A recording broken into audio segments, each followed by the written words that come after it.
सब बच्चों की क्या हो रही है? पढ़ाई पढ़ाई हो रही है। लेकिन आज देखो बोर्ड पे हमने कुछ और भी लिखा है। क्या लिखा है बताओ जल्दी? सुविचार है ना। सुविचार में क्या लिखा है? बोलो जल्दी। क्या लिखा है? अब कर्म क्या होता है? क्या होता है कर्म? तो अब हाँ सुनो तो कर्म पता क्या होता है? कर्म जो हम काम करते हैं वो कर्म कहलाता है। तो जैसे अभी आप लोग क्या कर रहे हो? क्या कर रहे? काम कर रहे ना, मतलब पढ़ाई का काम कर रहे हो, वो आपका काम है। अच्छा, मैं पढ़ाने आती हूँ कि नहीं आती हूँ? आती हूँ। तो मैं स्कूल में क्या करती हूँ? पढ़ाती हूँ कि बैठती हूँ?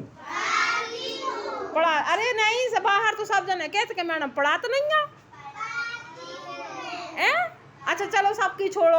अच्छा अपन पढ़ाई करत है ना, करत हैं। तो हाँ, आप पढ़ने आते हो वो आपका काम है, मैं पढ़ाने आती हूँ ये मेरा काम है। इसलिए उसको क्या बोलते हैं अपन? कर्म। क्या बोलते हैं? कर्म बोलते हैं। तो कर्म ही पूजा है। तो हमें अपना काम रोज ऐसे ही करना चाहिए। जो जैसे हम भगवान की तो पूजा करते हैं, अगरबत्ती लगा के सब करके करते। लेकिन हम अपना अगर काम टाइम से करें, समय से करें, समय से पढ़ाई करें, समय से लिखाई करें, हम आप लोगों को पढ़ाएं, तो ये हमारा कर्म है ना। आ गई ना समझ में? तो सुविचार क्या होता है? सुविचार होता है मतलब अच्छी बात। क्या होता है? अच्छी बात होती कि नहीं? तो जब भी कहीं सुविचार लिखा मिलता है आप उसको पढ़िए और उसको सोचिए और समझिए, जानिए कि क्या लिखा है। और नहीं पता रहता तो हमसे पूछ लिया करो, ठीक है? तो आप रोज आप लोग एक सुविचार खुद सोच के आओगे, लिखोगे और हमें बताओगे। अच्छा लिखा सुविचार? समझ में आया ना? कि कर्म ही पूजा है का मतलब क्या है ना? तो समझ गए ना कर्म क्या है?